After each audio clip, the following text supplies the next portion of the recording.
Hi, everyone. Trust the Profits here. We're going to give you our reaction, our live reaction to the Sam F. Davis Stakes in Tampa Bay Downs. I'm the Formula, joined by Matt DeSantis. Matt, how's it going? Going great. Excited for this Oh, race. yeah. A really big field, and conditions are changing by the second in Tampa as the Yeah. rain is coming down hard and heavy, and a Yeah. lot of speed potentially in this one. But speed has been carrying horses to the winner's circle today at Tampa, so you want to be on that front end. The dirt looks like borderline mud. Borderline, it's inching its way there. We've got an interesting one here in terms of pace. We were both talking about this. I think we both agree. Dreaming of Kona, Zydeco, and the outside at the 10 and 12 could be the pace setters here. You were also talking up about Laver as a potential pace setter as we get this 8.5 furlong Yeah. race started in a moment. Yeah, absolutely. I think labor, and I think you have to consider litigate who will want to get over from that 11 pole Yeah. over to the inside could show some speed as well. W&L in the 7 hole could show some speed and be pretty forwardly placed. And you definitely want to be forwardly placed on this track today. Yeah, this is an interesting one. We've got 11 horses now that Noda scratched this morning.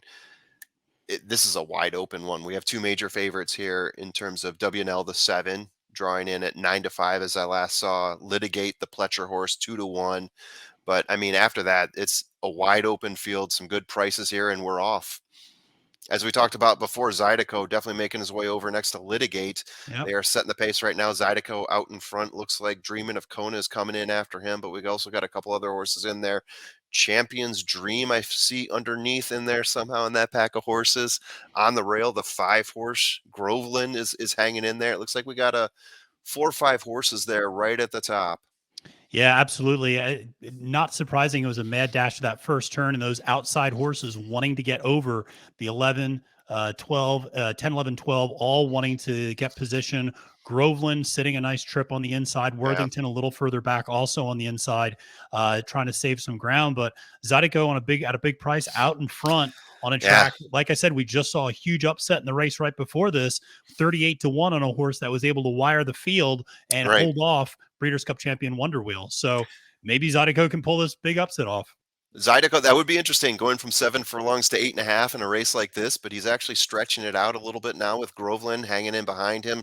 Dreamin' of Kona, one of the horses I was high on. And then it looks like the 2 horse in there, Prairie Hawk. Prairie Yeah. Hawk. And on the outside, looks like Litigate is making a strong move. Yeah. Litigate making a very strong move on the outside and really coming up now and confronting Zydeco coming down the stretch. And There yeah, we go. They're down the stretch. this Litigate is, pulling up, but Zydeco fighting him the whole way. 7 furlongs, but Zydeco is fighting him hard. Classic Legacy in there behind, and who's on the rail? It looks like Groveland. yeah, but Litigate's going to get this one put away. Litigate for the Groveland. win for Todd Pletcher. Groveland second. It looks like Classic Legacy got up there for third. Yeah.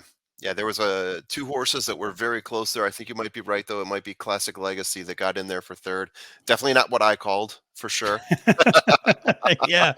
No, and it's Ooh. interesting, with Litigate getting the win here, Yeah, a little bit of a bounce back effort. Of course, last time out we saw Litigate lose to Cyclone Mischief, and yeah, just last week we saw Cyclone Mischief turn in a really poor performance right. at the Holy Bull, and so I think that had me at least questioning how good was Litigate really.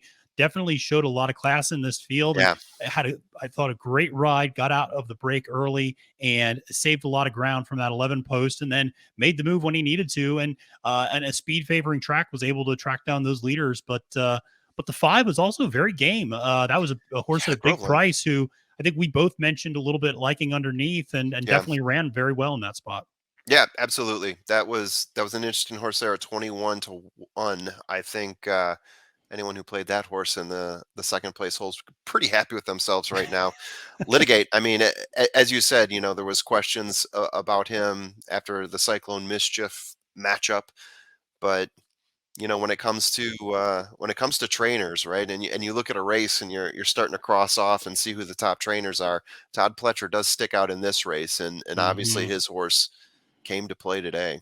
Yeah, and as you just see up there on the screen, Classic Car Wash actually for Mark Cassie getting third Mark in a Cassie, photo over Classic Legacy, the there it half is. to art collector, and then Zydeco is holding on for fifth place, which again should show Wow, you how much this track favored front end speed because Zydeco absolutely. was a real big long shot and stretching out and the fact he held up for fifth may say something about the rest of the field, but may also say about the way the track was playing. Absolutely. Absolutely. Well, there you have it. So Todd Pletcher's got a horse that gained a bunch of points today. Uh, Litigate, Groveland, Classic Car Wash, Classic Legacy. Those are your top four. Matthew DeSantis, pleasure as always, fun as always. And everyone out there, hit that subscribe button. Come see more of our content, and we'll see you guys later.